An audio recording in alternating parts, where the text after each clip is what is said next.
I was talking to the cinematographer from A Thin Red Line and Blood Diamond, and he came to Mosaic once because his wife dragged him there, and he loved his wife. And I could see he was so uncomfortable and didn't really want to be there, and he was very gracious and never came back. And then one day they called me and said, would you like to have dinner? So we had dinner ahead of time, and it was sort of the reciprocal kind of thing where I went to dinner with them, he came to Mosaic with me, and it was the price that we both paid for the evening. And yet we had a great time together.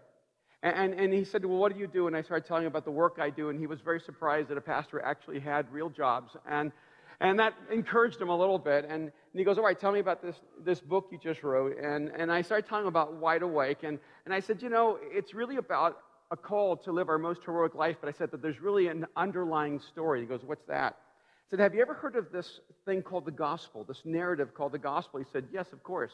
He said, Jesus Christ coming into the world, God himself, crucified, buried, raised from the dead so that we could have our sins forgiven and we could go to heaven when we died. He goes, yeah, I know that. And I said, Wide Awake's subtle narrative is that that's the most narcissistic narrative that has ever been told.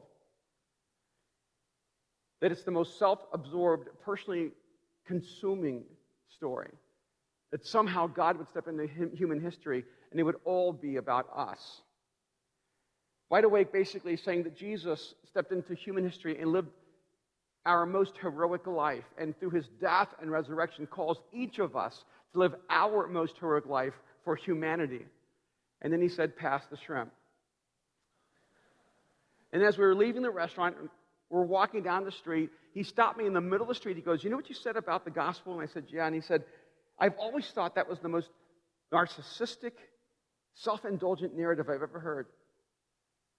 He said, but this idea that Jesus died so that we would live our most heroic lives, he goes, now that's intriguing. Then he stopped ignoring all the cars, and he said, is it possible that Christianity has rejected this narrative because it demands too much of us? And I said, Gary, it's a real possibility that that's what's happened. In the book of Acts, chapter 7 and verse 20, it says about Moses, when Moses was born, he was no ordinary child. I love that. Except I don't think it's just true about Moses. I think that it's true for you. I'm a father. My kids were not ordinary. Maybe yours were. But mine were not. Talk to your parents. Maybe your father would say, yeah, you were the one exception. You were the ordinary child, let me tell you. But I have a feeling that there has never been one ordinary child born on this planet. But this is also true. Though there has never been one ordinary human being born, it's amazing how most of us end up living ordinary lives. How is it that with our first breath we could be so extraordinary, but with our last breath we could die so ordinary?